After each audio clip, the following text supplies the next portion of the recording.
This is one of the largest releases of classified documents in military history. Now, it's not the Pentagon Papers. We're not getting a glimpse into the thinking of the strategists, the people deciding war policy.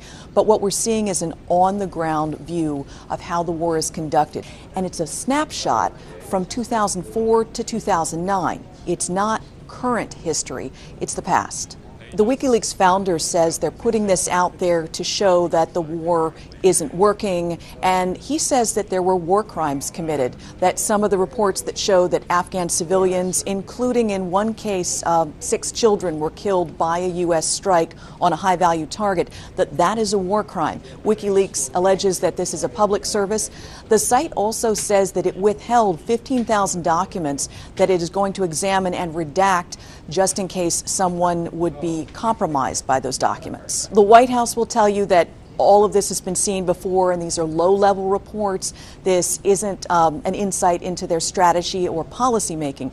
But right now, there are teams of analysts in Pakistan and in the United States who are reading through these documents to try to see if any of their sources on the ground, their network of people, has been burned. The people they rely on the Afghan side and the Pakistan side to point out Taliban insurgents, point out an al-Qaeda hideout. This can potentially harm networks that have taken almost 10 years to build by the CIA or by special operating forces on the ground.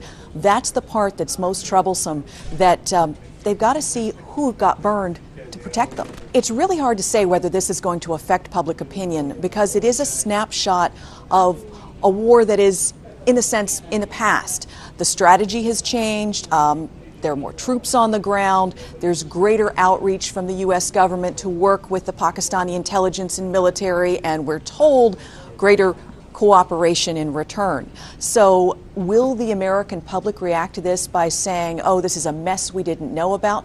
Probably not.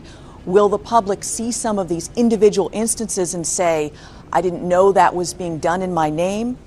Who knows how they'll react to that?